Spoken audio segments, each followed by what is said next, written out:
Hey everybody, this is Tal Robinson of TechMultiverse.com, here to help you get started in web design. This is the first video of my basic web design series. In this series, I'm going to be taking you from someone who's an absolute novice to someone who knows their way around web code and beginning concepts. So thanks for watching, and let's get started. First thing you'll need is a text editor.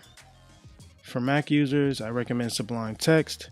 It's a free to use piece of software. Some call it nagware. It'll ask you often to upgrade to the paid version, which I recommend doing. It's really good software. Now, if you're on the Windows side, I'd recommend Notepad++. It's a great editor and totally free to boot. Now, the first thing you're going to want to do is open a new file. Once you have your blank new file open, go to Save As and save your new file as an HTML document. Now, the main page of your website will usually be called the index file. So I'm going to name this page index. I've already created a folder on my desktop for this series. So I'm going to save this document there. So now we have a blank HTML document and we're ready to start filling our file with stuff. The first thing we need to add is what's called a doc type tag.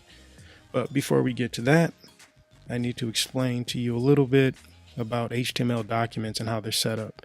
HTML files are put together with a series of tags that look like this. You have a keyword wrapped in a less than and greater than symbol. Some tags come in pairs like this. Both tags look the same, except the second tag will have a / in it. When you have two tags like this together, the first tag will be called the opening tag. The second tag is called the closing tag. All closing tags will have the / in it. Now, getting back to our file, we start with the doc type. This tag lets the browser know what version of HTML code you're using so that the page is displayed properly. And this is what the doc type looks like. This line tells the browser that we're using HTML5. This will always be the first line of code in your web pages.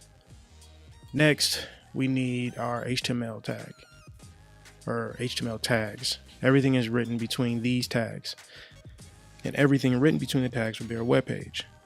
Now, another thing we need to do with the opening tag is add a language attribute. We do that like this.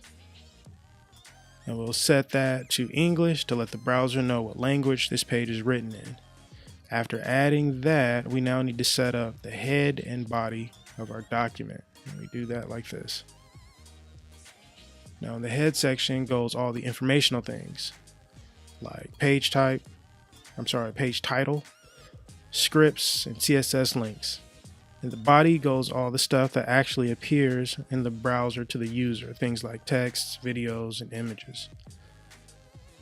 Now, we have our web page structure set up, and in the next video, we'll start adding some cool things to our file. So go ahead and save, and I'll see you in the next video. Like this video if you liked it. Don't forget to subscribe, and until next time, keep learning, keep coding, keep creating. Peace.